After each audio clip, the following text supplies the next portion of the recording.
Welcome to the Spinfoil Theory Podcast. Each week we sit down and discuss our favorite lore topics from within the Destiny universe. Specifically, we intend to take a close look at a specific question that has been nagging us and potentially the Destiny community as a whole. To fulfill that, our discussions tend to assume that you already have some background in the Destiny lore. Despite that, our goal is to be as lighthearted and welcoming to everyone as possible. With that out of the way, let's dive into this week's topic. All right. Banter in as we come into the show. Welcome to the show, everyone. Welcome to this week's Spinfoil Theory Podcast. Happy to have you here, back with us this week with your hosts, LadyLucida. What's up? What's up? and myself am Taylor-B. Pleasure. This week's topic is kind of a fun one. It's one Lady brought to my attention. It was just something I thought about, man. So, you want me to introduce it or you introduce it? I want to set up how impressed I am by it really quick. Okay. I was very impressed by this theory, guys. Okay, and Lady, please take away with your theory. Okay. So I am introducing it. Okay. Because I thought you were introducing it, so I was confused. But I'm always confused. I feel like in a constant state of confusion. Well, I'm so sorry. I really, and fans, you should know this too. I really want when someone brings something to the show, especially a host of the show. You should be telling people about your theory. Please believe. That's fair. So please take us away. Okay, I'll take us away. On a journey. No. Okay, so the theory is that, well, we kind of have, with stasis coming along, we've seen various people in-game either be like, yeah, stasis is awesome, like the Exo Stranger. We've also had people who are like, you probably shouldn't use stasis, but what am I gonna do if you do it? That's Zavala. And then you have people on the other side who are like, if you use stasis, you're evil. Saladin. And there's other people like intermixed on this like spectrum of A-okay to use stasis to no stasis. I really feel like there's no middle ground. I really feel like there's no one who's like, well, okay, but that's your choice. I still like you. Yeah, there really isn't. Because Zavala is like, the Vanguard officially says don't use stasis, but he can't stop us. It's not like he's going to put us in jail if we do. Do you ever feel like Zavala tries to parent guilt you as Vanguard leader? Zavala like, is Space Dad. Oh man, I kind of, and I don't mean to challenge gender norms. I feel like Zavala is more kind of a space mom. Yeah. No, you're right. I feel like if the Vanguard had a den mother, it would be Zavala. Yes. I don't feel like, and hear me out, fans, I feel like if someone made you some mittens because they noticed you didn't have any, it would be Zavala. Yes, because he knows how to knit. Yes, actually, yes. He would crochet you a doily just to be nice. Exactly. There you go. It all works out. But yeah, so as we've seen this season with Saladin's increased aggression, as bluntly as I could say it, and his almost borderline obsession with almost genocide. He just wants to kill all the Cabal. He's like, I want them all dead. Whether that's him like trying to atone for not really helping in the Red War, or he just feels inadequate. I don't really know. But and then we also have Osiris, who's the other cranky old man this season that we talked to. He is on his own, I think, spiraling downward towards the darkness because of the fact that he lost Sagira. Sagira was like his anchor, I want to say. I really want to put a plug in here for another one of our theories on the list that it might be possible to recharge Sagira. So you think Sagira could somehow come back? whatever she did was self-inflicted. It wouldn't Yes. be the first time, if she isn't dead, that she was removed from her shell. You've got a point. That's interesting. I never thought about that. Just putting it out there. Like, laying those lore seeds. Sorry, I didn't mean to interrupt this. We'll talk about that some other time, though. But that's definitely interesting. I never thought about that. But I guess the TLDR version of the theory is that, personally, I think that Saladin and Osiris are gonna use stasis at some point and join the dark side. Whether that's intent, like, they purposefully did it, like they're like, ah, yes, I want to use stasis, or they did it on accident. I won't say necessarily on accident, but like it wasn't their intention to use stasis. Like, I'm gonna probably use a lot of like Anakin Skywalker references throughout this. Like, This is he welcome. didn't like mean. I mean, yes, he did make the choice to go kill all those people, but he was doing it with sort of good intention. He was trying to save. Anakin was trying to save Padme. That was his intention. And his mom the first time, right? And his mom, yes, and his mom the first time. Like the times where he delved into the dark side the first time and got really angry. He was trying to save people. He wasn't being like, oh, I'm being evil to be evil. It kind of like pushed that way. I think I see what you're saying. He was kind of pushed / manipulated that way by Palpatine. Anyways, I could talk about Star Wars forever because Star Wars is one of my favorite things. Star Wars. This is going to become a Star Wars podcast. I'm kidding. No, I'm just saying we can do a special episode on some Star Wars. Like, I'm your Huckleberry. Oh God, I would just talk the whole time because I love Star Wars. I just really want you to know, like, you were host of the show because you going on end is good radio. I guess that is true. Like, anytime you feel like you might talk too much about something, that is the exact reason we should record it. Exactly. See, you got the big brain energy. Thank you. The big brain. There we go. But yeah. So, the real, I guess, basis for this theory is the fact that everyone who ends up using the darkness, they start out, like, obsessed over something. We saw, and I'm just like literally list everyone. We saw Clovis Bray. He was obsessed with trying to like live. He didn't necessarily use stasis. He wasn't a guardian, but he was definitely corrupted, and the darkness like spoke to him. So I would count him as in this category of being I wouldn't say a darkness user, but I guess corrupted by the darkness in air quotes. We got Eris, obsessed with killing the Hive. We got Aramis, who wants... I would say she's kind of obsessed with, I won't say killing us, per se, but she wanted to use the darkness to basically, if I understand correctly, if I remember correctly, in Beyond Light, her whole play was basically use the darkness to break free of like servitors and the Traveler and that kind of stuff. And she's kind of been obsessed with the Traveler since the Traveler left her home planet in the Whirlwind. So that's another, dink towards obsession. Yeah. And just... I guess Drifter isn't really obsessed with anything. He's just obsessed with food, trying to survive. I really want the Drifter cookbook to come out. I have the Destiny cookbook. They should just make Volume 2, Drifter Edition. Oh, dude. Do you know how gamey that one would be? I feel like you might have to be a hunter. In real life, guys. Sorry. You would have to literally go out and catch the food and cook it. Be like, see, this is wild. This is Drifter cooking. It's funny. You can only make the recipes during certain seasons of the year. That's funny. But yeah.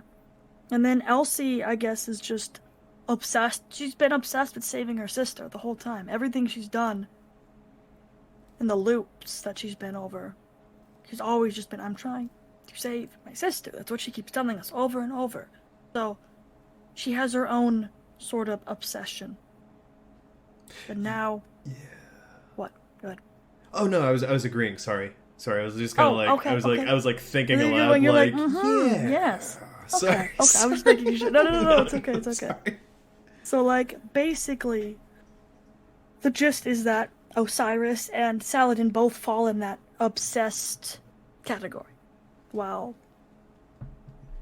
with Osiris, for example, I guess I'll just start with Osiris because, there's a lot to unpack there, I guess. Because Osiris lost his ghost last season, in Season of the Hunt, when he was trying to kill the High Celebrant, who was the emissary, I guess, of Xivu Wrath coming, which was, the High Celebrant was basically talking to the hidden swarm leaders that were left, saying, hey, let's work together. And Osiris was like, I'm gonna go crash this party, and crashed that party. But Xivu Wrath was like, haha, you are doing war, and war makes me stronger. Thanks, homie. And then almost turned Osiris into a Wrathborn, but Sagira sacrificed herself to stop that. Which, honestly, if Osiris became a Wrathborn, I think game over. We'd be done. I gotta ask something. In that mission, where we go and I think it's Crow ends up saving him actually, but we see that knight sneaking up on him. Yo, where did that knight come from? It's bigger than he is, and there weren't even there wasn't even something to hide behind. It just teleported. I'm sorry, I don't mean to put you on the spot for that, but fans, I hope you're with me on this. This is just the biggest. It's like saying a bus came out of nowhere. It did. A knight the size of a bus just came out of nowhere and said, "Sup, hold this." Yeah, oof. But yeah. And then I think ever since Osiris lost Sagira, he's been a lot angrier, I think.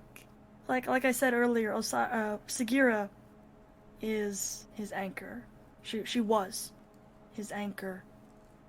To keep him grounded, I guess. Otherwise, he'd go off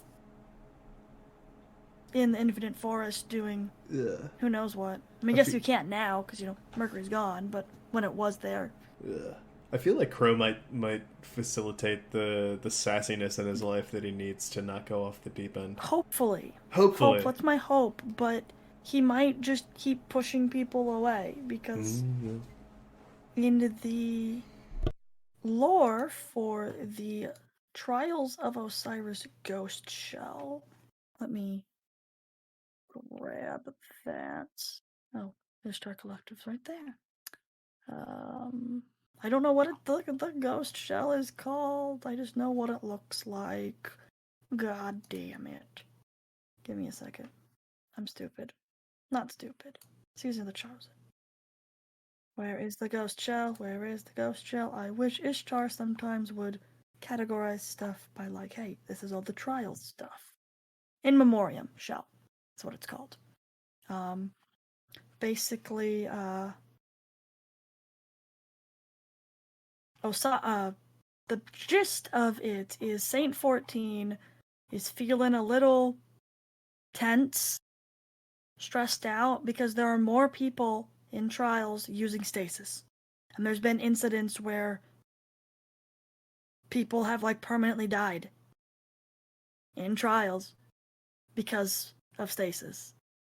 So he's a little more wary and concerned about stasis, while Osiris, on the other hand, wants to understand stasis, wants to use stasis, and I think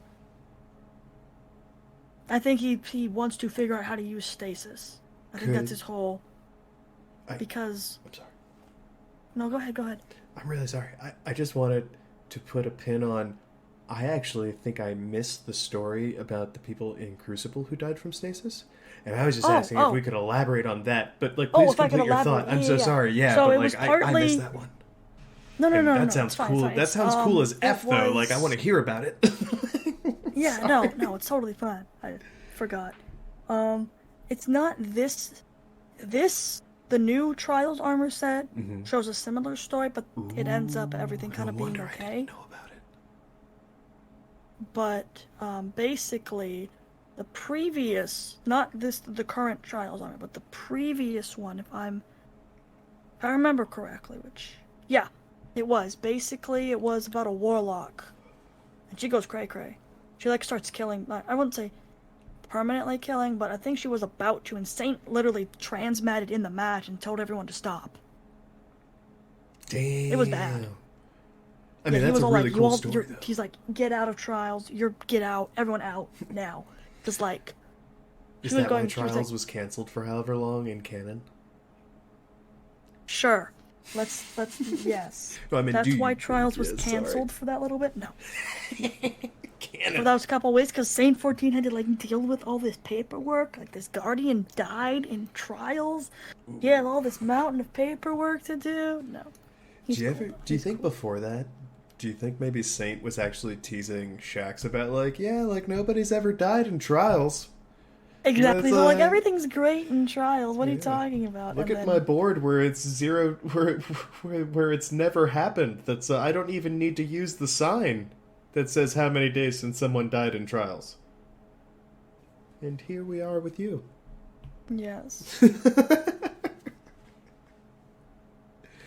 Sorry, I like to think they're all sassy with each other, all the competitive announcing titans. People's... Yeah, no. I definitely... Is it the Summoner? Well... No. Well, so here's... Speaking of that, while you're looking that up, fun fact, or fun thought I have, really, about that, is that Saladin has famously said, I think even maybe back in D1, or maybe it was D2, but it's not over till Shax sings, and he's very shy. Yes, and then in D2, you have a mixtape that has Shax as the voice.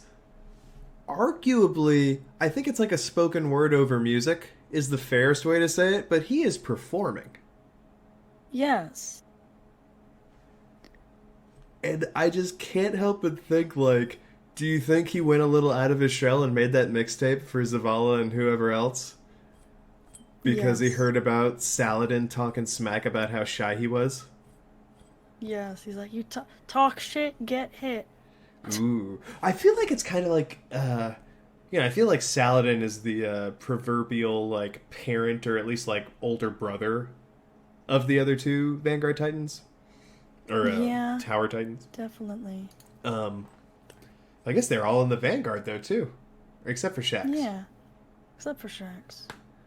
Ugh. But, my brain is mush. Wait, I can just look at... I'm having a brain fart, trying to remember the name of the previous season's Trials armor. Then I realized I can just check my collections. So dumb. Do it. I'm not smart, okay? Yeah, you do all right. Collection armor competitive. It's the Exile armor set. That's what it is. But to round out that thought, I really hope that Shax, getting the confidence from how much everyone loved his exercise mixtape, to come out with perhaps a diss track. Yeah. Against Lord Saladin. Would be funny. And then, like, honestly, with Saladin having been served, he'll have to respond, and it's on from there. Yes. It is on from there. I am very excited to hear the spoken word and or musical stylings of the diss track battle between Lord Saladin and Shax. Fans, feel free to write in or at us at Spinfoil Theory or spinfoiltheory@gmail.com and let us know who you think would win. Epic rap battles of history, except in Destiny. Epic rap battles of Destiny? If I wasn't so afraid of being sued by those guys, I would be totally down for it. Yes. I would be, and I would need someone to help me write raps. And compose music. I'm also very bad at that kind of... Yeah, my raps are not very cool. No one would want to use my raps notebook. It's okay. Yeah. I can't find the lore entry, so I'm now annoyed. That's okay. But I remember reading about it, and I was like, oh shit, Trials is getting kind of cray-cray. I believe you in saying that it was last seasons. We can always do a retrospect like tag or like recording later. And plus now everyone got to learn about, epic rap battles in Destiny. Exactly. But basically the gist is there was this fight that broke out, and Saint 14 had to like intervene. And after that, he went and talked to Osiris visited him in the tower. And he's like, oh, how you been? Haven't really seen you much because I've been in charge of Trials. Not that that's a bad thing, but it was just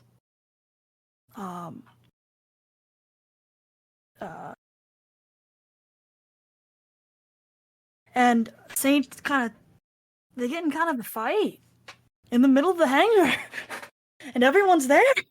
It's kind of awkward, but like... Saint and Osiris? Yeah. Ooh. Yeah, it's pretty... I wouldn't say like a fight, but like they kind of argue a little bit. Because like, Osiris he's just like, what do you want? And Saint's like, well, something happened in Trials. I got it handled, but I just wanted to let you know. He's like, I'm kind of busy, but sure. If you want me to... Satan was all like, the Trials of Osiris, it's named after you, I figured you would, I thought it was, maybe you can take over? And he's like, if you're tired of it, just cancel it. I don't care. Dang. And then Satan's just like, no, I'm not tired, I'm just concerned. There's been some incidents going on where Guardians are using stasis, and that's when Osiris is like, what? Using stasis? Like literally it says, really? Osiris's eyes glinted with renewed interest. To what effect? Like he's like excited almost that people are using stasis. Which is concerning. Okay. I think. So, one thing for me in this theory, just sort of it being for me it comes down to like the how I think it might happen. Yeah. And so how it might happen? Yeah, no, you're right. like, I think unless something happens to Saint or someone, I guess, close to Osiris, he's just gonna kind of just be that awkward now mentor person in the tower. There needs to be like a reason why he would like fall to the dark side, I guess. I wholeheartedly concur. But like, and that's where it is. Like, I feel like all these things leading up to the idea that they could fall into it, especially with Saladin, sort of like if anyone's feeding into making war potentially or accidentally against Xivu or Wrath, it's definitely Saladin. One thing, and to lend to that idea, I think it's very notable that he wasn't included in any of the Great Hunt or like other exercises, but he was brought in here to fight the Cabal, who are a war machine. Yeah. No, he wasn't a part of the Great Hunt, but he did fight Nahamkara at some point. He wished that it would turn into a dragon, so it turned into a dragon. I mean, that's a pretty sweet, just so he could slay it? Pretty much. He's like, I just want to slay a dragon, so I wish that this Ahamkar was a dragon. That Ahamkar's like, now I'm a fire-breathing dragon. Okay. What now? Are you hitting me with a giant axe that you summoned? Oh no.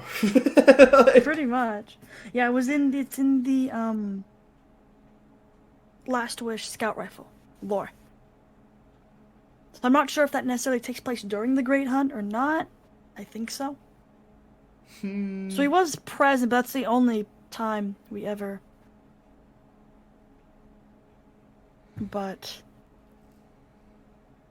I always thought that, that being said, it was always very interesting to me that Saladin seems so bitter against perhaps the Cabal in particular, in a very similar way to the way he regards Rasputin and Siva, right? Mm-hmm. Yeah, I think this might be diving a little like psychological, but I think his reasoning as to why is almost I think survivor's guilt, almost. Especially with why obviously he hates Rasputin because, they killed Rasputin kind of Siva, killed all his friends and family. yeah. And he was the only one left, besides him and Aphrodite. That's it. Everyone else, dead. Aphrodite surviving, ironically, because she got yeeted. Yes. Sorry. No, it's fine. And then, when the Red War came, instead of helping, or at least trying to help, he didn't do anything. He felt like he couldn't do anything, I guess. And he pretty much told the Iron Lords, no, we're just gonna defend the Felwinter's Keep. That's it. We're not going out there and helping. And Aphrodite said, screw you, old man, and went and helped anyways, even though she didn't have her light anymore. She's more of a guardian than frickin' Saladin is at this point. Was she on Earth when that happened? I figured she would have been with her pacifist colony. Unless it was on an Iron Earth, Banner I remember reading there was a lore entry about Aphrodite sniping without her light. I remember I think it was an Iron Banner weapon. But yeah, she was not necessarily that she was on Earth, but she definitely disobeyed Saladin's orders to not attack. Which, what's bad when Aphrodite is like, okay, I'm gonna go kill people because she's a pacifist. Well, not anymore. Pretty much. She's just like, I've had enough. You all did. And that's actually really interesting. And she survived the Red War, yeah? Yes. If I recall correctly? Yes. Yeah, so one thing that really makes the whole idea that he could fall to darkness or become some sort of darkness vanguard in some way. Maybe he's absorbed, maybe he's trapped, like who knows. But then that just gives us another opportunity to have Aphrodite come back to the tower. Exactly. He becomes a dark guardian off massacring people. We have Aphrodite take over Iron Banner. Everything's good. I mean, there are other ways she could take over Iron Banner, but... Yes, I mean, honestly, with this whole Cabal thing, I was very surprised that he was able to juggle, Iron Banner and... Well, you only see him for the Cabal stuff, like, via, it's almost like the Star Wars hologram. Like a hologram. Telephone. Yeah, like, he's remoting in from wherever he hangs out. Like, if he's in the other part of the tower, like, that's where he's talking to you from, just in front of everyone. Yes, he's like, I'm doing... And they're, like, in the middle of the transmission, he'll be like, hold on, Gar. And he's like, capture those zones. Oh, sorry, what was that? Because, like how Shaxel sometimes when you're next to him in the tower, he'll be like, what do you mean you can't concentrate when I'm yelling? And he'll say some of the lines that you hear while you're playing Crucible. Because, he's technically officiating all of them. Somehow all at the same time. I know why, Lord Shax doesn't take off his helmet. Because he's secretly a Vex. No, I'm kidding. I like to think... Everyone likes to go back to the Tiger Man idea, because I know that was from, the original concepts. I like to think he's more of an iguanaman. Ooh. And so he's got these eyes that can just... Or maybe a man spider. Where, he's just got all the eyes that look in all the different directions and that's all the inside of his helmet is just different Crucible matches. Yes, that's funny. Yeah, not a Spider-Man, guys. A man-spider. Completely different. Actually, I was talking about this on another show. I don't know if you were... I don't think you were here, lady, but do you ever feel like the spider in Destiny is what if the radioactive spider a la Marvel Comics had bit the Kingpin instead of Peter Parker? That'd be crazy. Like, he doesn't necessarily get, like, cool agility and spider powers, but, like, he just turns into a giant spider-looking thing. And he's still also the Kingpin. Oh, God. Especially after Daredevil, I feel like he sounds exactly like that guy.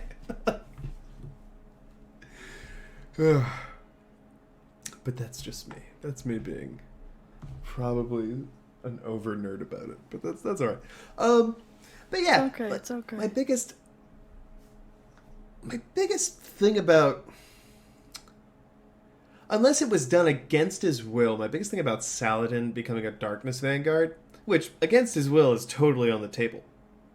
What if he gets taken? Oh, like, and people are like, you can't do that. But what if he uses all of his light and loses his ghost, and then he's just essentially a regular dude? Could they take him then? Shit. Yeah. But so just that being on the table, I think like that type of thing is still possible here, theory wise.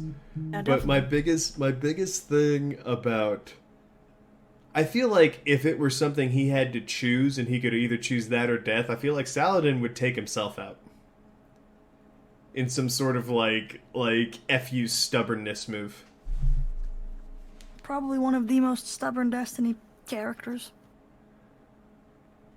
So that would not surprise me if he had to choose between living to fight another day but having to use stasis or death, he'd be like, Goodbye, where's cruel the nearest world. cliff? Like, Goodbye, cruel world. Yeah.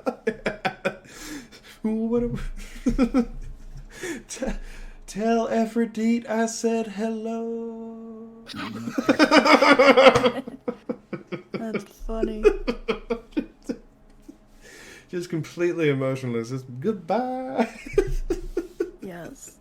I don't know. I mean, like, I feel like definitely, I think with Saladin right now, I think there's, I guess, two different things that could happen. Either, I guess three technically, maybe more, but either he falls to the dark side and becomes a dark guardian using stasis because,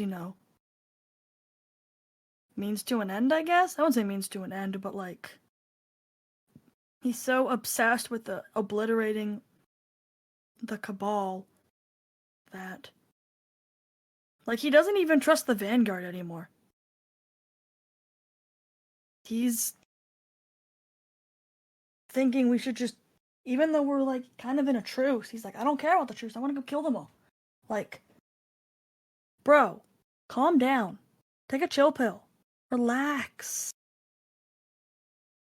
We're in a truce with them now. They can't hurt us, we can't hurt them. Everything's fine. Just annoys me a little bit because he's all like, oh, we must kill them anyway. I would agree with that. Yeah, I could see him getting like overly bitter because, kind of to the point I was trying to touch upon earlier, and I ended up going on my own little tangent space that I want to do. It's okay. One thing I feel like is the people that he hates hurt him in some way. Yes. Caused him to maybe lose someone, or in one way or another. Maybe in this way he hates the Cabal because he lost Aphrodite in spirit as opposed to... In spirit, yeah. As opposed to in death. Yeah. And especially her being an original Iron Lord, that could really fucking sting. So I really think there's a place for... that. I also feel like he is just so gosh darn... Stubborn. Yeah. Yeah.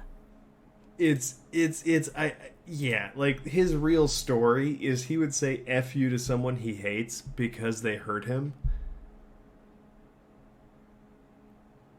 Even if it meant hurting everyone else. You know what I mean? Yes, it's like, I gotta Like, I definitely get the sentiment. if the bitterness spectrum is not a spectrum but actually a bow, he's gone so far on one side that he's come back around on the other, and that's why the Yes. Vanguard still works with him.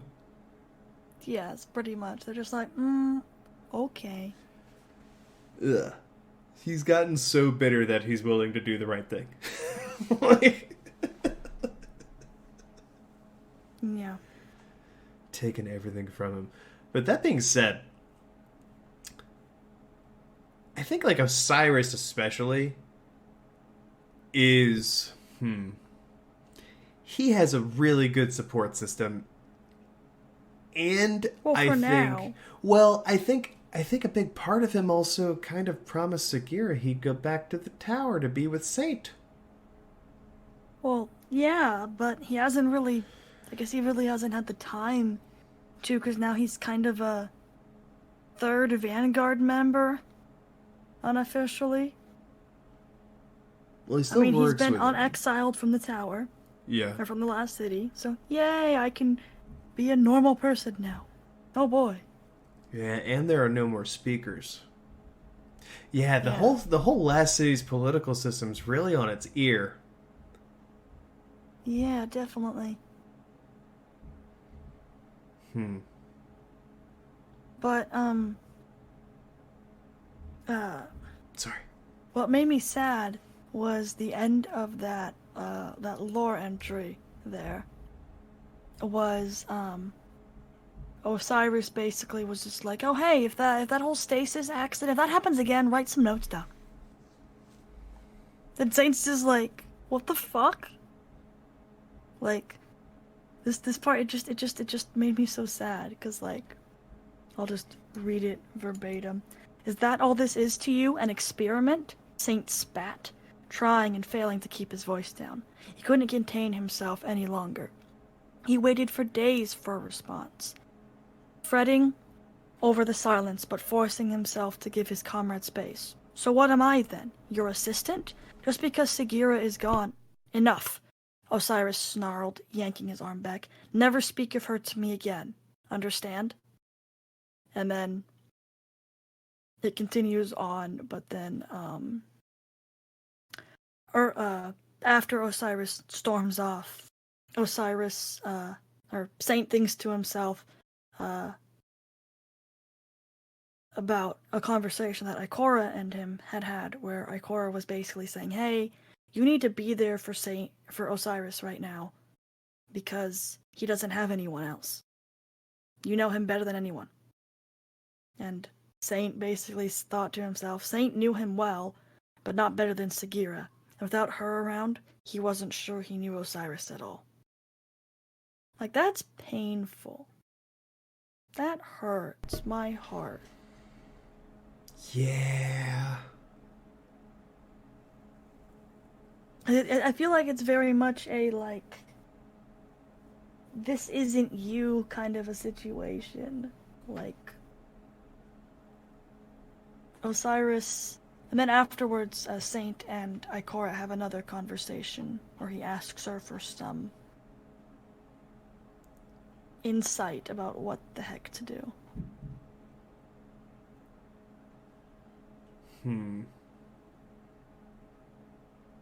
Because it's tough. It's like, what are you supposed to do? I would just feel like it'd be so gut-wrenching, though, after his search for Saint to push him away so hard. That's what I'm saying. It's what he's doing. He literally broke time to bring Saint 14 back. And now, as soon as he's here, he's like, I can't. It hurts. Well, for Saint also, though, like, it's a little more interesting conundrum. He, once he met us through way of, Osiris, what was that thing? Sundial. Yeah. Through Osiris Sundial, in the Vex network on Mercury, he kind of, like, knew that light was at the end of the tunnel. Whereas Osiris had spent so much, like, yeah... I would just hate for it to go that way. I guess maybe that's what's finding me here. Like, I would hate for that, after all that work they both put into it, Like, one fighting endlessly through time, knowing that he could be eventually, like, escape and be reunited. Yeah. And the other creating a timeline where that was possible inside the Vex network. And doing all of this work, and then just have Osiris be like, Yeah, no, bye. sorry, I have to go be sad for like 10,000 years into darkness, like. Yes. That would be, but yeah, but what's really interesting in the okay. You okay? Well, I mean, if Osiris gets access to another Vex network, why couldn't he create another sundial and go save Sagira? Huh. You know. Huh. He was at, I don't remember which lore tab on the top of my head, but I remember there was where he was trying to figure out how to bring Sagira back. Yeah. He's like, there's gotta be a way, and everyone's like, no man, there really isn't. You're stuck without a ghost. I'm sorry. I feel like one thing that might save him... In the Vex network, you can pretty much go through time and pretty much do whatever. But wouldn't that be then a paradox? Because then... Well, no, because if you remember with the sundial, we never actually interacted with... We only interacted with Saint outside the Vex network on Mercury. When he knows that he's about to get trapped in the Vex network, we tell him that's what's about to happen. And then he says, wait, but now I know that you're real, I can just go fight for 30 years so as to not create a paradox and just let me out.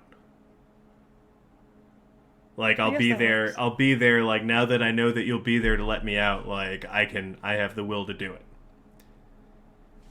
That's how Saint gets out of the Vex network. We never actually interact with him inside the Vex network. We only interact with him outside of it.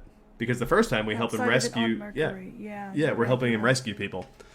So, there's that. So if he could do the same thing on, let's say, the moon... Yeah, because there's that big giant Vex gate on the moon. Yeah, like, he can't change the past, but there might be a way he can make it that she doesn't die. Like, wherever she goes from her shell to save him, maybe he just has another shell, her same shell, waiting for her to go into. Something like that, maybe. I mean, it's a little Back to the Future-y, but, like... Yeah, I was just like, it's very much, we're gonna go back in time to save Sagira. Well, it's you create a loop... Well, you don't create a loop because the causality doesn't change. You would still do everything that you did because the part that influenced you isn't gone. So you're not kind of presented with a time machine. Yeah. Paradox. But the one thing that is kind of interesting is you have a There's got to be a butterfly effect because unless she always went there, where did she go before? And did you create a new timeline based on this new, like, destiny? That's what I'm saying. Yeah, so, like, but it wouldn't be the first really time that's messy. happened in game. That would not be the first time it's happened in game. But, I mean, it's a little Back to the Future in that it just changes the regular timeline. It doesn't change... You know what I mean? Like... I am of the theory that every timeline Elsie Bray goes to is like a fork off of the like a same point. But yeah, if that makes sense. We've done time travel before, technically in game already, and it did only affect, I guess, our timeline. Yep. So. And similarly, we've been visited by time travelers when Skolas opened the Vex Gate. Oh yeah, that's right. See, so I think it could work. Osiris is gonna figure out how to use the Vex network to get Sagira back. There you go. It's my crackpot theory. I would All right, circling back to the topic, to your point, actually, what if in doing that, that's how he gets taken by the darkness, so now we have Sagira but not Osiris? We have it flipped. We gained Sagira, but we lost Osiris. And gained an Gosh, antagonist that was built from Osiris. That would be terrifying. I'm just saying, Osiris on the bad guy, on the side of the darkness against us is a very bad time. Because we saw how powerful he was. He can, like, literally... I feel like it depends on how he ends up over there. If he gets the cordyceps fungus and just gets taken over and is like a zombie, I ain't that scared. Just shoot the zombie in the face. We're good. Yeah. If he gets taken, ooh, I'm a little scared. Because they have some will of their own, and all their memories are now whoever took them. Because that was like in the taking process. That's how they remake you. Yeah. You're basically... What's weird with being taken is you're basically grabbed from our plane, pulled into the Ascendant plane. The darkness basically puts his hand on your shoulder and says, "You're gonna be my friend now. Here, I'm gonna fix you." Bam! Then you become taken, and then you're drop kicked out the portal. Again. Well...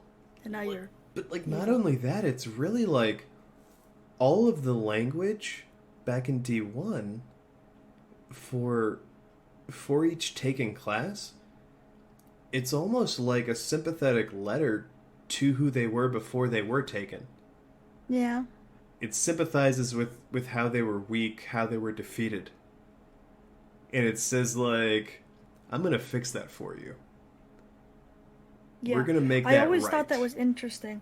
And I've used some of that language that the darkness, like saying, "Hey, this is what I'm giving you a knife. It's shaped like," and then whatever the ability is that they get is in brackets. And Because you have the choice to take it. Take the knife. And then you become taken. Do you think the taken are named so? Maybe it's a little ironically, but like to metagame, metalore. Maybe it's not so much that they've been taken, it's that they are taken with whatever knife they're given. Like they're actually willingly converted. The dangerous part about that is it's not unlike the contract a ghost makes before you're resurrected, even though you lose your memories afterwards. You have to agree to it. True. It's just so interesting to me that Taken could have been on the field so much sooner than Ghosts. Which is terrifying. I think, we actually have, because we've had... in the Book of Sorrows, Oryx was taking, like, whole civilizations. Like, there was taken, we haven't actually seen still. Like, there was this one species that he took, and they were birds. They were like a bird species. Oh, yeah, the avian, like, phoenix-like species? Mm-hmm. Yeah, he took their like leader, queen. Mm-hmm. Yeah. Something like that. So there are like, and he's done that with like whole species. So, and now Savathun is in control of all the Taken. Peachy. I feel like she's the perfect one to take the Taken. Honestly, yeah. But Ooh. something that's interesting. Do you want a devilish Going back theory? to the whole dark people who would be more willing to use darkness. Ikora. I think she'd be willing to use the darkness. I don't think she'd use it herself. Well, yeah. She's in this. I'm just going through and rereading the lore tab. It's the Igneous Hammer lore tab. And it's her. It's after the argument between Saint and Osiris. He talks to Ikora and he's like, "Hey, this happened. I need some help. What do I do? And, yeah. 'Cause, she actually agrees with Osiris. With what Osiris is saying. Osiris is like, hey, we need to understand the dark. We need to have people use the darkness. We need to write notes when, they go crazy and kill everyone on their team. Write that down. That's important. Like, even Ikora is just like, quote, I think his heart's in the right place, talking about Osiris. We know so little about the darkness. More data would be indeed useful. But we shouldn't endanger Guardians to get it. However Osiris feels about them now, the trials started as a way to train fire teams, and they're going to stay that way. So... Ikora basically said, you guys are both right. Come to a, compromise or something, is basically what she was saying. But yeah. I think Ikora is definitely more accepting of Stasis than Zavala. Zavala's like, don't use it. Please. I can only take so much stress, man. Just an old man. But then we have Saladin, who was like, you use stasis, you bad. You're nothing better than a warlord.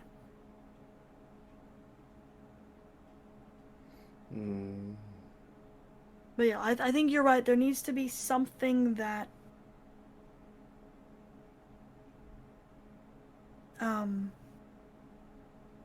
almost like a catalyst for their, I guess, fall to using the darkness. But I don't know. I'm just really scared because I've said this a couple times, but remember when I got the stasis fragment this season? My ghost on my hunter said, hey, stasis is awesome. Maybe eventually you won't even have to need the light. That scares me. That utterly terrifies me. I'm like, Ghost, I love you, man, but don't say that kind of stuff ever again. You're freaking me out. Well, the darkness does affect the ghost. What? I was trying to yes and, sorry. To your point, the darkness does affect the ghost. Like he says it does. I'm just worried that our ghost is going to get, the more we use stasis on darkness powers, the more our ghost is going to get corrupted. That scares me, because if we don't have a ghost, we can't exactly come back from getting shot in the face. I'm sorry, I agree, but this is a little funny to me because the argument seems to be like, when I'm a younger sibling, and I just remember they were always like, every now and again my brother would get yelled at for like what it might do to me. Yes. Like, how could you do that and influence your little brother? And I just feel like it's like, how could you use stasis and influence your little light like that? Exactly. How could you do that? But no, I just think it's really interesting that when you're patrolling on Europa and you have stasis equipped, your ghost actually talks to you about it. Mm-hmm. And if you don't have stasis equipped, he doesn't really talk about it as much, and he's not as accepting about it. Because I pretty much used stasis pretty much only whenever I had to for the campaign. And I don't really use stasis on my Titan, even though I should, because it's broken in PvP. I use it in PvP, but that's it. It's I turn on easy mode, because I don't want to use my brain. I'm not one of those crazy try-hard people in Crucible. It's really funny. I used to use it in PvP on my hunter. I'm a hunter main, if anyone didn't know. But I used to use it in PvP like when it came out, up until the recent nerfs. Just because using both your melees and not freezing anybody is kind of lame. Like, just gonna say that. But, yeah. But Up until that, the raw stat boosts you could get from using stasis. It was like, let me have three 100 that's like stats. Let's why do that. a lot of people are using stasis. It's not because it's necessarily good. I mean, it is good, but they're using it more for like the stat boost, which is why I'm apprehensive to say this, but I really hope the light subclasses gets a similar treatment without removing the Forsaken supers. Because my favorite subclasses or supers are the Forsaken ones. I can dig that. My favorite... Like, I love, like, Code of Commander. I love Code of Commander for Titans. And then I like Spectral Blades because it's basically Blade Dancer, but Void, which is cool. I liked Blade Dancer more. I mained Blade Dancer in D1, so I'm like, this is the closest thing I'll have to it in D2. So Don't take it away from me. You and me might be like opposite hunters. I've been up until Stasis just because it was a little broke, but now I've gone back to it I to round out my story from before. I'm a little opposite of you. At this point, I'll use Stasis for PvE because it hasn't changed. And I'm like, this is great. I have so many great ice powers and great stats. This encounter's a lot easier than it could be otherwise. At this point, going back to PvP, I've actually gone back to Gunslinger. All through D1. Yeah, Gunslinger is what I've been using in PvP. I just like from my personal preference, I would use Spectral Blades, even though it's not very good. Mm-hmm. I just like the aesthetic. I'm just like, this is cool. It's a Void Blade. It's Blade Dancer, but people, grape flavored. Some people, well, and it also has the I think it's pretty cool. Like, it's neutral game anyway. Like that's the one with the poison powder, right? Yeah. You can like poison people, and you can wombo combo them. Yeah, that's why I'm like, a lot of people, or some people, are worried because with the whole. I mean, they are kind of taking what Luke Smith said out of context, but he basically said at some point it would be cool to do the light subclasses like a rework and make them the same style as the stasis ones. But the issue is, what do you do with the supers? Because even the supers act differently between top, middle, and bottom tree. That's where it gets kind of tricky, and some people were like, well, just get rid of them and make it like one big, like it all kind of like D1. Kind of like D1, yeah. But D1 you could change, there was a node to change your super. Like, yeah, with like Nova Bomb, you could choose like whether you wanted it to like whether it was split or whether it would be like the really like the lance. Yeah, but in like be an exotic that in D1, like for example, like Gunslinger, there wasn't 6-shot and 3-shot or any of that stuff. There was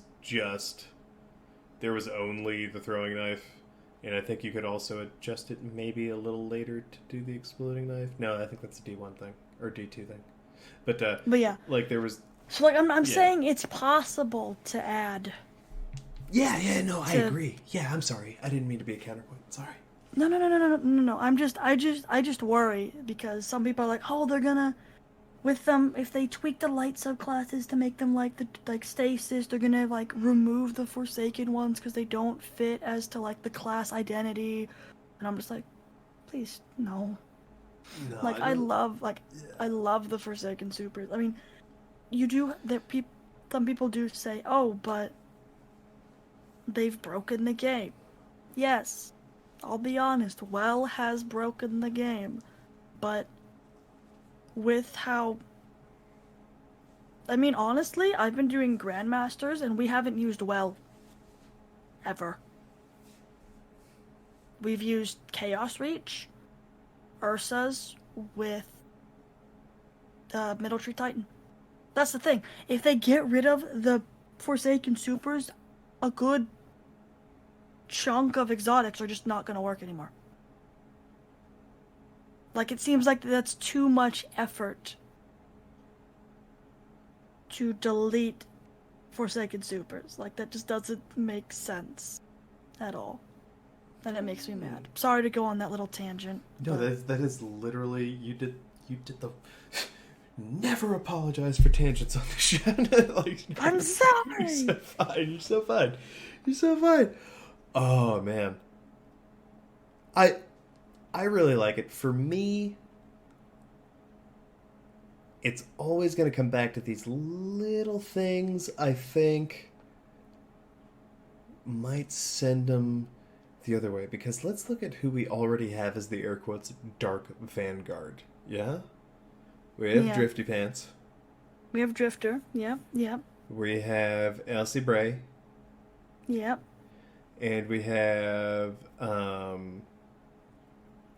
my god. Eris. Brain farting. Yes, Eris Nor. So, though Eris Nor Morn, as a guardian, was a hunter, I would say she fulfills the warlock role. Yeah, you're right. I would say Drifter is a hunter. Because that's where they even send hunters. Even though he probably wouldn't say he was a hunter, which is the hunteriest thing to do. Exactly. So, which leaves Elsie as the sort of air quotes Titan, though she isn't or never has been a guardian. She was not forged in light. Also, it makes her the perfect Vanguard. If she was the Titan counterpart, I would say that she is the ideal one to be the counterpart to Zavala in that regard, because she's the one who really introduces you to the whole Darkness Jam. Yeah. Also, Titan's whole thing is about, well, most of the time it's about protecting. And everything she's doing is to protect her sister. And make sure that dark future doesn't happen. And to stop her grandfather. Yeah. And she's all about the Clovis Bray protecting people. Yeah. And also in the cutscene, she smashes a bunch of dudes. I was just about to say she does like a little Titan smash. Like the first time I watched it, I'm like, Elsie Bray's a Titan main? Right? Mind blown. Mm-hmm. Elsie Bray is secretly a Titan. So that's the other part that holds me up. Is we already kind of have a dark Right. Vanguard, so to speak, but there's nothing stopping them from being other darkness users. Well, that's true.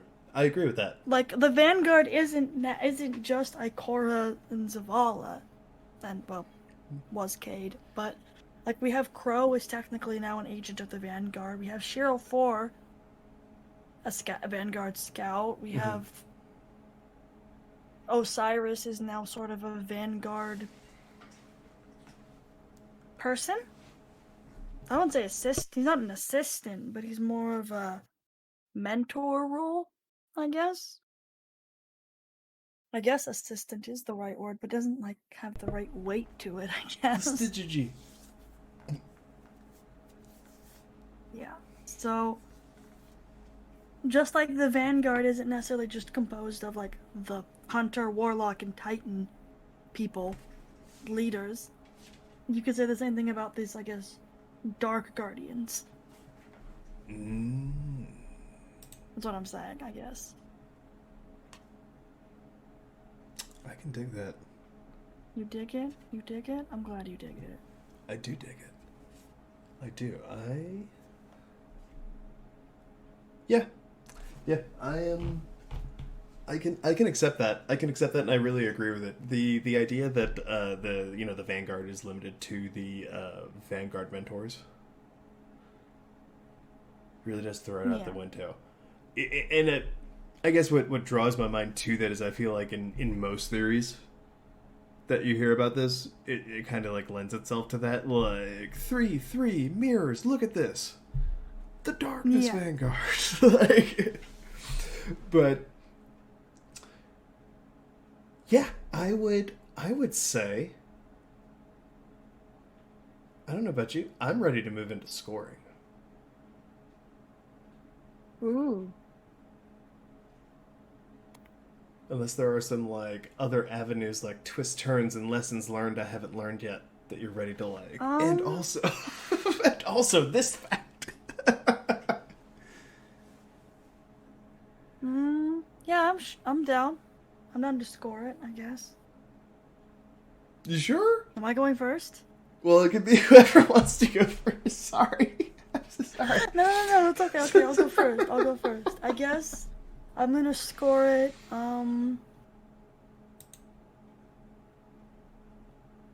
we're talking stasis and darkness. I'm gonna give it 7 Darkness Dorito spaceships. 7 Darkness Dorito spaceships. Yes, I call the Darkness ships the Darkness Doritos. You are correct. Which, as we all know, are I'm so surprised that Bungie didn't do like a marketing campaign with Doritos and make these black colored super spicy Doritos and call them the Darkness Doritos. You open the bag, you know how there's like the bags are like themed with like a certain thing. The super spicy ones, the Make ghost pepper, money. There you ghost go, pepper Doritos. Bungie. I'm making you money. No, I'm kidding. There's no reason for the tortilla to be black, but they just did that because it's like, this is so hot. Exactly. Like It's burned. No, but I think the only thing that's keeping me from, I guess, 100%ing this theory is that there needs to be a reason why Saladin and Osiris fall to the dark side, basically. I totally forgot to mention something, and I'm mad. What was that? So I'll mention it now. Dude. The only other avenue I can think of Saladin going down, if not darkness, like being a dark guardian, so to speak, is I think he's going to be the catalyst that summons Ziva Wrath here. Instead of just her Thai celebrant doing stuff here. Similarly to Arum Arath, who was Keitel's war general, basically. They became so obsessed with fighting the Hive that they ended up summoning the God of War. I feel like... Because to the Hive, war is war. It doesn't matter who's fighting who. I think, in my opinion. So... That's actually, what's so interesting about that is I feel like Kyle's ultimate goal with us is to actually work together. That's why she creates this avenue for if we won't bend the knee to, join her council through battle. Mm-hmm. Because ultimately the goal is peace. So if everything that she does is with the ultimate goal of working together, then she's not actually making war. She's doing politics. Exactly, but yeah. I just worry with Saladin's obsession and, warmongering that he'll end up summoning. That's how we fight Ziva Wrath, is he just, summons her here. That's true. I don't think necessarily on purpose. Well, yeah, that's totally true, though. I think he's, he was so consumed with fighting them that it just happens. Big giant not Vex portal, whoopsies. A big giant Hive dreadnought shows up over the last city and it's like, sup. Ziva Wrath shows up and she's like, sup, I'm here to sup. I'm here to wreck day and chew bubblegum, and I'm all out of bubblegum. Oh my. Nice reference. So yeah, that's basically the 2 avenues I think Saladin is gonna go down. I can dig that. I can really appreciate that. It's really interesting that you brought up the sort of it almost sounds like taking the bait. Yeah. Aspect that I feel like the vibe a lot of you and a lot of us I feel like are getting from Saladin, oh damn, he used to be about having pet dogs, but where are his dogs at? He needs buddies. Bro? Yeah, I understand you're angry. Is that why he hates the Cabal? Did he lose his dogs? Did the Cabal kill all of the wolves at the Iron Temple, and that's why he hates the Cabal so much? Okay, if that's why, then you know what? Saladin, if you are going on a revenge killing spree because they killed your dogs, that's valid. That's valid. Yeah, that's not darkness. That's not darkness. That is okay. Justice. But if that's not the case, then regardless, get some help, man. You gotta get another dog. Yeah. Not that you didn't love and value your other dogs, but another dog also needs someone who will love them, and that could be you, because you know how to do it. I feel like I'm talking directly. You ever feel like you're in the movie or you're watching TV and you've seen it enough times, or you're like that invested into it, where you start talking to them like, no, don't do that. Oh no, I do that with literally everything I watch. It's so bad.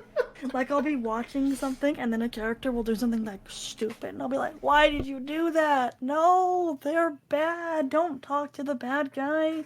Punch him in the face. I so often find myself saying something along the lines of, why did you do that? You could have done nothing. You could have just done nothing. Why would you have done any of that? Exactly. You could just be at home right now. Why? Just why? None of this has worked out for you in the immediate. Why did you choose any of this for yourself? Why? Because they're not smart. Well, sometimes it really chaps me, because they would just earlier in the production they'd be like, oh yeah, I totally know this shit would happen if I tried to do that, and then later they're like, I'm doing it anyway, and then the shit they said would happen still happens. I was like, you even knew. You even knew this was gonna happen. What did you do? The one thing you said you wouldn't do. Yeah, come on, man. Oh, Definitely. yeah, no. These are my lamentations of I guess all the young adult to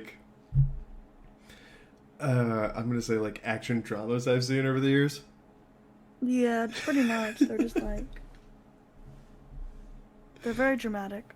Well, it's just they act really dumb sometimes. If you had just done this instead of that. But I guess they didn't know, so they wouldn't know. They don't have foresight like we do. They don't know how their story ends. It's like when you read about the Neville Longbottom actually saved the universe. Yes. Stuff, and it's just the whole time I was like, this is the most cogent. This is better. This is a better argument than any you ever read about why Harry Potter was important. Exactly. You read the books. You know. Exactly. I've read the Harry Potter books.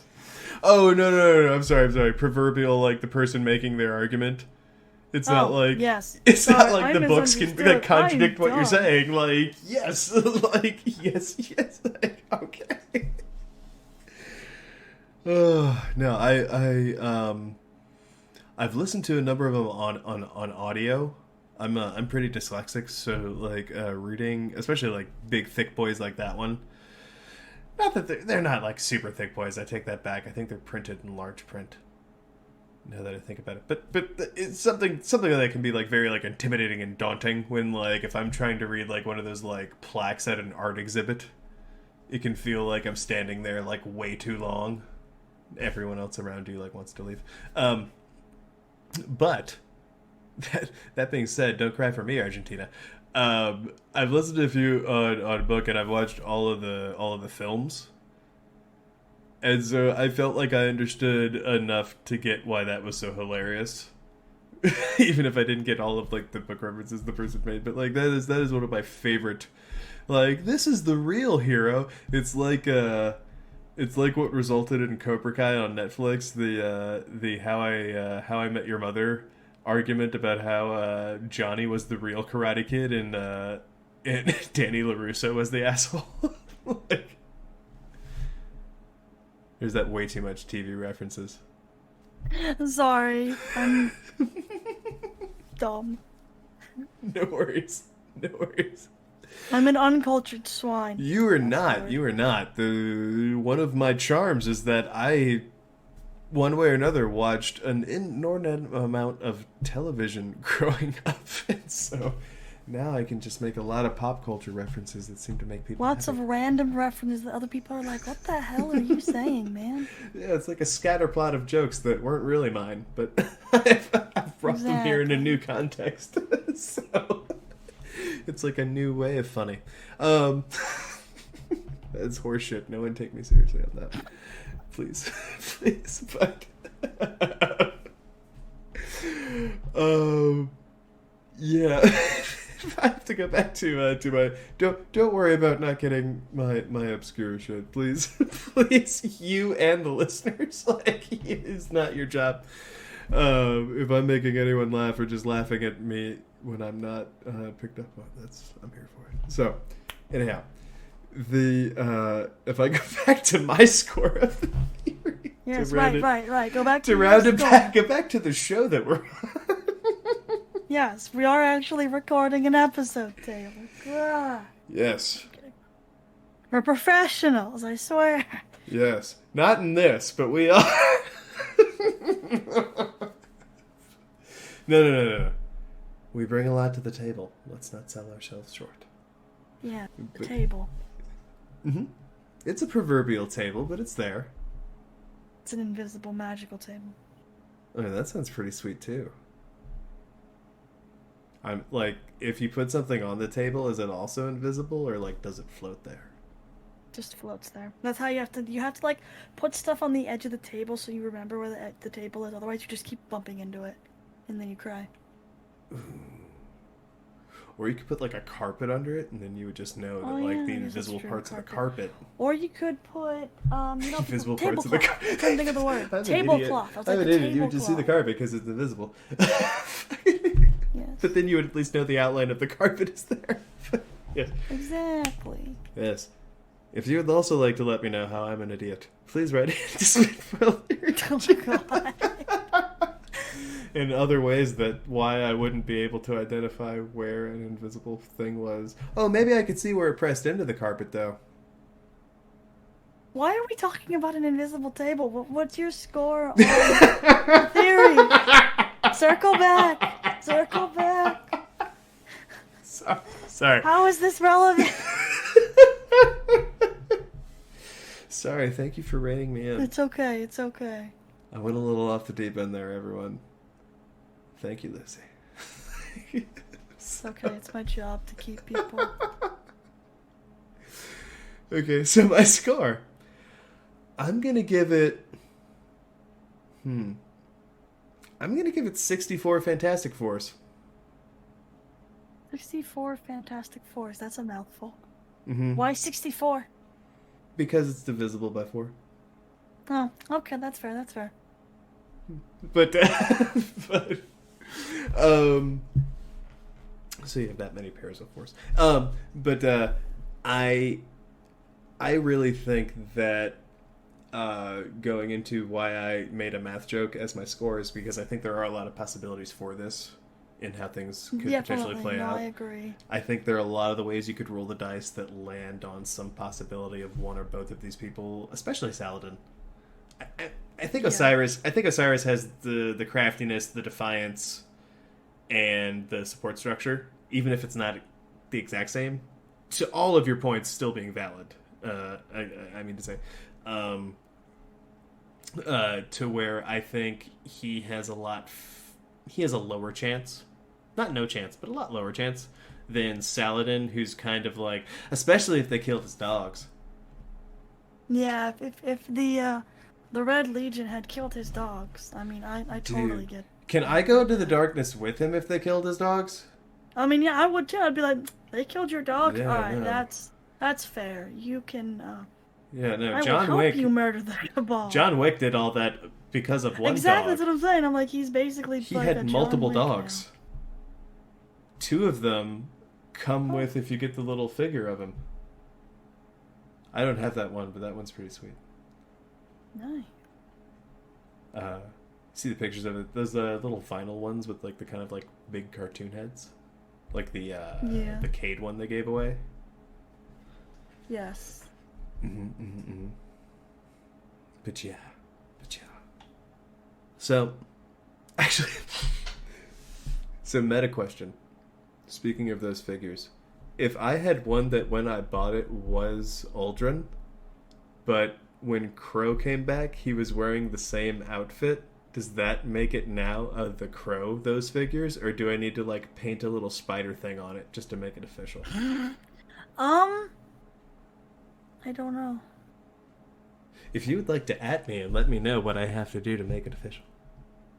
Thank goodness. You're funny. sorry. But I give it the 64 Fantastic Fours because one, I think it's a great idea. I think it's a great like turn for the story, especially if it's not necessarily like a good guy goes bad arc. If it's a thing that leads us down a path to where we have a better understanding of both sides. I think there's, well, in any event, not put my ideas aside, I think there's a lot of opportunity for a lot of great writing to take place in how a story unfolds in what Destiny always has been, this sort of not so simple, traditional light versus dark. It's not just evil. Bad guy, good guy, duke it out. It's more nuanced. Mm-hmm. So that's my score. If I had to crank it up to 11, what I would really need to solidify it is just something really bad to happen to either of them once more. And then they just go like, oh, all right, you know what? Click, let's do this. And then they just like really Pretty dive much. into the trap. And I mean, to your point, though, Osiris has already done that. He just got lucky. He had the Crow and us there to, like, stop him. He's lucky that he has, like, Saint and Ikora and Crow there, too. And the Guardian. We helped. And the Guardian. There to help. Honestly. Yeah. So, let's say, like... But to your point, you know, if you did it then, you'll probably do it again. So if another really bad thing happened to him, like maybe they get Crow. Oh. That would be bad. Right? So maybe... Or maybe someone activates... Oh no, they won't activate the bomb. The bomb was never an issue. He could phase out. He could phase away of it. Away The from bomb is gone. There is no bomb anymore. The bomb is taken care of. Well, it was never an was issue, it? though, in how it was, like, that's what I love about it. Like, it was never really an issue. Like, he could have always done it. Yeah. And transmat away. Alright, yeah, we're good. Or at least that's how I read it. It was like, yeah, it's fine. Yeah, it's okay. But, yeah, like I say, something bad happening to them. To sort of push them over the deep end, either again, for both of them again, really. I think that would. But if they killed his dogs, though, that's not a darkness decision. They need to go. They need to go. Yeah. I agree. They just need to GTFO. Yeah, like, sign me up. Goodbye, Cabal. Yeah. I was for an alliance with you. Now I'm just like, nah, fam. Well, hold on. I gotta be fair. It was the Red Legion. We just need to kill all of the Red Legion. Yes, kill that they're all trying of to the Red reabsorb. Legion. And then Kaitol doesn't like the Red Legion, therefore Kaitol is friend. Therefore, we go. But wait, what if a bunch of them are like, hey, we were actually against killing the dogs, and that's why we were stationed out here? Oh. Because we didn't want to do it. We're the guys who raised the Red Legion dogs. But then you got to be like, but hey, Honestly, you clearly abused those dogs. The Red Legion is terrifying, because the Red Legion, in the Red War, that was the first time we've ever seen Cabal flamethrower units. That's true. Think about what they probably did in the city with the flamethrower units. Burn. I'm still mad they have the stupider versions of the shields, though. They do. Like, oh, hey, it expands. Yeah, but you have a giant target that disables it right there. Like, it's in the center. Those other ones were indestructible. Except for explosions. Because I would throw my sticky grenade at them. I guess until they stop sticking. Yeah. They were just boom. It'd be done. Good times. Good times. But yeah, not getting off on another tangent, sorry. I really think... Are you sure? Ooh, yeah, I'm not sorry. I'm kidding. I'm not sorry. Yeah, no, I live for the tangents.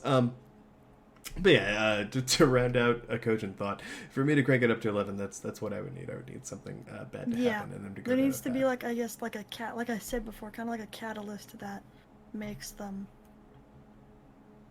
evil. Mm-hmm. How about you? What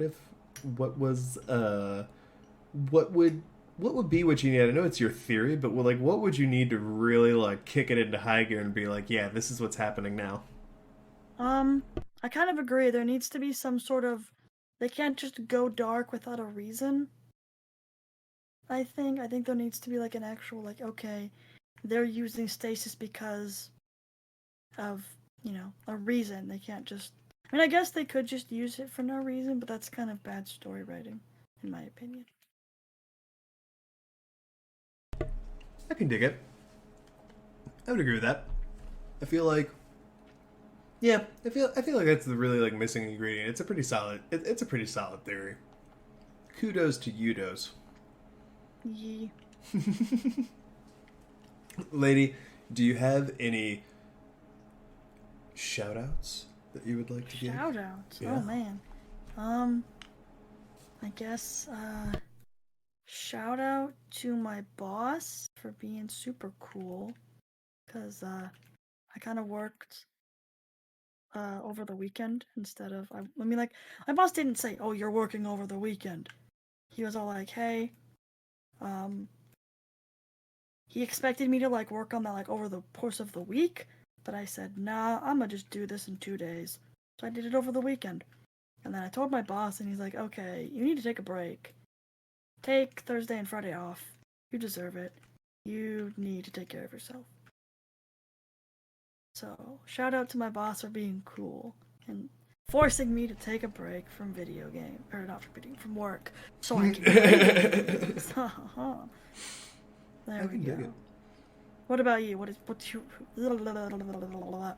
Who are you doing for a shout out? I think,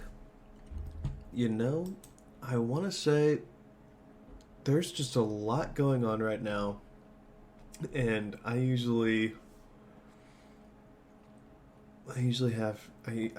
take it upon myself to shout out for a lot of stuff that goings on and standing with you in the world, and that's not gonna stop for anyone listening. But this week I wanted to give a shout out. She says she listens to my show, but I'm gonna give it a shout out to see if she ever thanks me for it and gives me a big smackaroo. Then you'll know. Then you'll I'll know. know, right? Like, I'm gonna give a shout out to my partner Kari, who. Aww.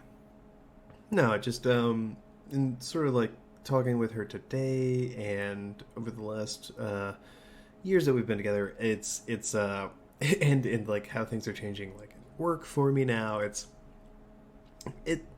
Our relationship has been very transformative for me, and I don't think I could be in such a good place if not for her. And I really love her. That's adorable. Yeah. She gets the shout out tonight. Kari, that one's for you. Oh, that's cute. Thanks. So yeah. That's what I'm doing. Secondary, less important shout out to DC Statehood. Let's get it done. Oh right, is that happening, or is that it's in on the works? It's not happening. It's being thought.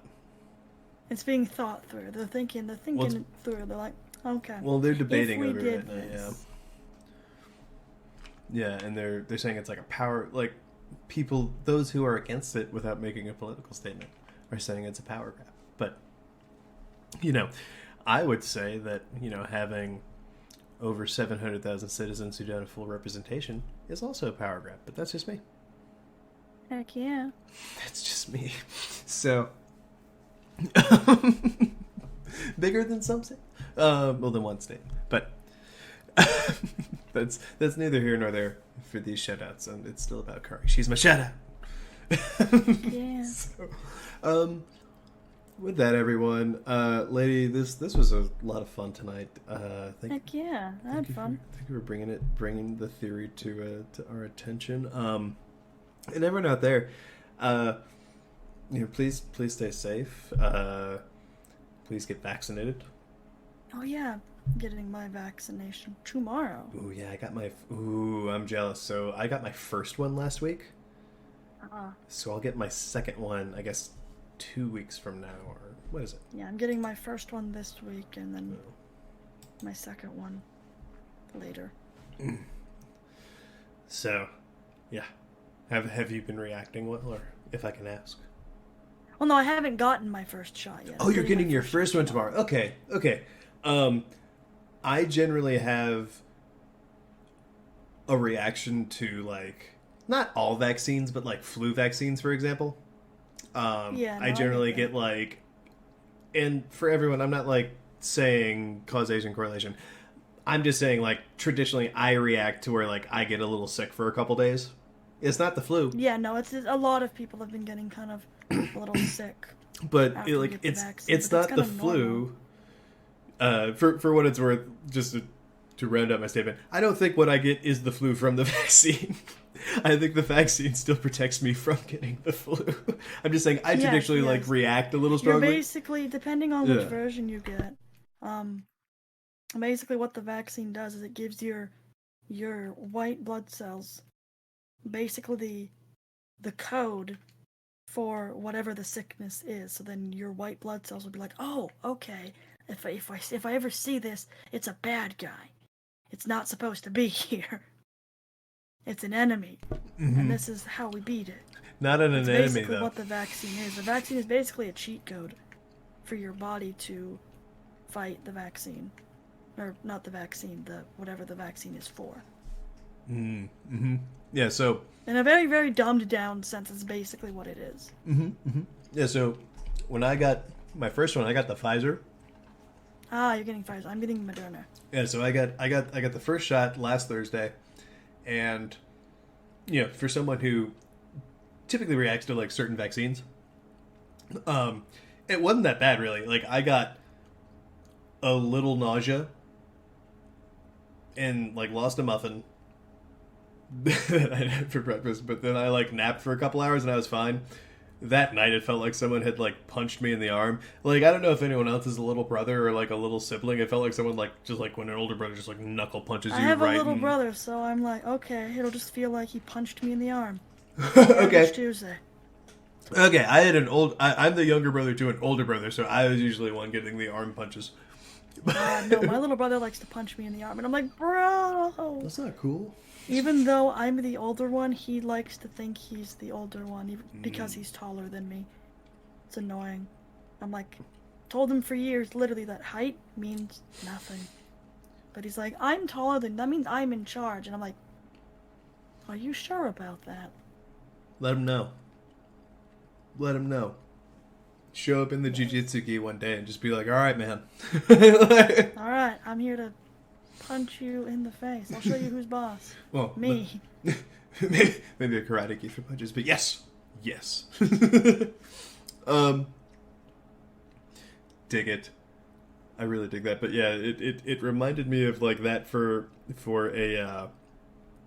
that night, like a little bit the next day. Completely fine now. Like nope, yeah, perfect. Like can't wait for the second one. Fully vaxxed. That'll be nice once everyone's vaccinated and we can sort of, I wouldn't say necessarily go back to normal, but sort of normal. I mean, I prefer the whole working from home thing. Oh yeah. That's just me. Oh yeah. I do not need to be in the office. I'm fine. Like, I do not miss I had a 2-hour commute there. 2-hour commute back. It was not. I definitely prefer working from home. Okay, yeah, it's not that bad for me. That sounds awful. It was gross. I was like, thanks, I hate it. I'm working from home now forever. My boss was like, okay. Dude, that's what's up. No, my boss is super chill. That's what's really good. That's what's really good. Good for you. Alrighty, IT. Yeah, so, everyone out there, stay safe. Thank you for joining us this week. Please keep staying safe, get vaxxed. We'll see you next week. to round out the goodbyes. I am a tangent mess, but... Really are. It's kind of funny. Thank you. Yeah, we'll see you next time, everyone. Bye-bye. Oodles. That's the end of this week's topic, but be sure to check out our past and future episodes on Spotify, iTunes, and Podbean. If you have any questions about this week's topic, want to discuss Destiny lore with us, or if you just feel like reaching out to us, you can find us on Twitter at Spinfoil Theory, or you can email us via spinfoiltheory@gmail.com. Thanks for listening. The Lore Network.